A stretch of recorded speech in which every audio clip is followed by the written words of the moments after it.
پاک ایک بات مجھے پسند بڑی ہے، اگرچہ میں نام نہیں لینا چاہتا کس نے لکھی ہے، میں نے لیا بھی تھا کئی دفعہ، لیکن بات بڑی کمال ہے، غیروں نے کی ہے، اور میں نے تو اس ایک حوالے کے لیے پوری کتاب 10 جلدوں کی منگا کے رکھی ہوئی ہے، ایک حوالے کے لیے، ایک بات کے لیے۔ غوث اعظم کا دھوبی فوت ہو گیا۔ کون؟ پتہ نہیں آپ کو بھی اتنا ہی مزہ آ رہا ہے جتنا مجھے آ رہا ہے۔ حضور غوث اعظم کا دھوبی فوت ہو گیا، کپڑے دھوتا تھا۔ تو بعد میں اس دھوبی کو کسی نے خواب میں دیکھا تو پوچھا کیا بنا؟ تو کہنے لگے کچھ بھی نہیں۔ فرشتے نے آ کے پوچھا من ربو کا، رب کون ہے؟ تو میں نے کہا میں تو غوث پاک کا دھوبی ہوں۔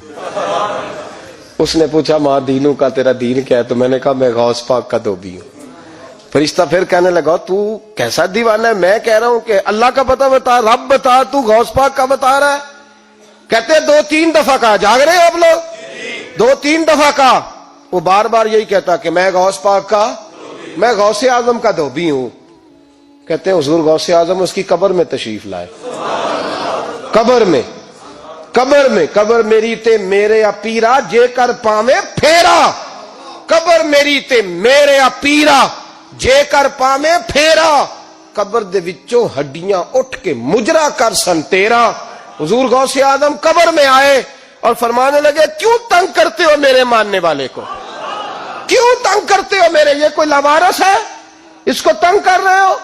کہا حضور اللہ کا پتہ بتاتے ہیں تو آپ کا بتاتے ہیں۔ فرمانے لگے تمہیں سمجھا رہا ہے، یہ تمہیں سمجھا رہا ہے کہ عبد القادر کے تو کوئی دروازے سے گزر جائے تو اسے خدا یاد آ جاتا ہے، اس نے تو ساری زندگی کپڑے دھو کے دیے۔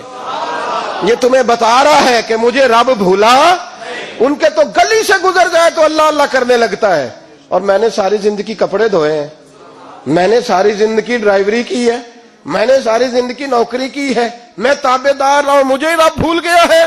فرماتے ہیں حضور غوث اعظم نے فرمایا مجھ سے پوچھو کیا پوچھنا ہے، مجھ سے پوچھو۔ فرشتے کہنے لگے ہم پوچھتے ہی نہیں، ہم پوچھتے ہی نہیں، عبد القادر جانے اور خدا جانے۔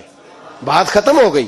میرے غوث پاک رضی اللہ تعالیٰ عنہ کو اللہ نے جو کمالات عطا فرمائے، حضور غوث اعظم کو اللہ تعالیٰ نے جو مرتبہ، آج بھی ہمارے کچھ دوست گئے ہوئے ہیں بغداد شریف، کہتے ہیں یار قربان جائیں، ساری دنیا دیکھی ہے، سویرے اٹھ کے دروازے پہ دستک دیتے ہیں خادم، کہتے ہیں کون سا کھانا کھانا پسند کریں گے؟ یہ عبد القادر کا آستانہ ہے، یہ غوث پاک کا دربار ہے، آپ جو کہیں گے وہ پک کے آپ کی میز پہ پہنچے گا، اس لیے کہ یہ غوث اعظم کا دروازہ ہے، یہ قیامت تک کھلا ہے، فقیروں کے لیے، غریبوں کے لیے، مجبوروں کے لیے۔ غوث اعظم دریائے دجلہ پہ کھڑے تھے تو غریب رو رہا تھا، فرمایا کیوں روتے؟ اس نے عرض کی حضور غریب ہوں، ملا سے کہا تھا دھار سفر کرا دے ادھار، اس نے کرایا نہیں، رو رہا ہوں کہ پیسے ہوتے تو رسوا تو نہ ہوتا، ضروری کام تھا دریا کے اس پار۔ غوث اعظم دوڑے گئے، 100 دینار لائے، ملا واپس آیا تو اس کو 100 دینار دے کے کہنے لگے یہ پکڑ لے، آج کے بعد کسی غریب کو منع نہ کرنا، جو غریب ملے اسے عبد القادر کے کرائے پہ سفر کرا دینا۔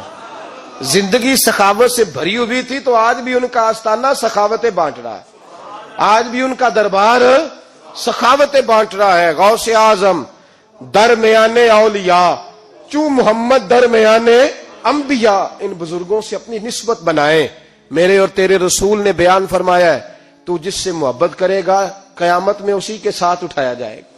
کھل کے پیار کر اللہ کے ولیوں سے، شرم کر کے نہیں، جھجک کے نہیں، تھوڑا کر لیا تو تھوڑا نہیں، جی ہم ماننے والے ہیں، ان کی تعلیمات پہ چلنا چاہیے۔ او بھائی تعلیمات بڑی ضروری ہیں پر ان سے عشق کھل کے کرنا چاہیے، ان سے محبت کھل کے کرنی۔ اور وضاحت کر دوں، ہم یہاں ہیں وہ بغداد میں ہیں تو وضاحت کر دوں، ترغیب و ترہیب میں حضرت ابو ذر غفاری کی حدیث ہے، عرض کرنے لگے یا رسول اللہ صلی اللہ علیہ وسلم ایک آدمی کسی قوم سے پیار کرتا ہے، ان سے ملا بھی نہیں، ان کی طرح کا بنا بھی نہیں، کوشش کی لیکن ویسا ہوا بھی نہیں، حضور اس کے لیے کیا حکم ہے؟ پیار صحیح کرتا ہے تو میرے نبی پاک نے فرمایا پیار خالص کرے، اللہ قیامت کے دن دونوں کو اکٹھا فرما دے گا، اکٹھے ہو جائیں گے دونوں۔ حضور نے نص بیان کر دی، ان سے پیار کرو تو کھل کے کرو، یہ جھجک کے اور بڑا کمزور سا رویہ اختیار کرنا یہ ہمارا۔ Thanks for watching the video.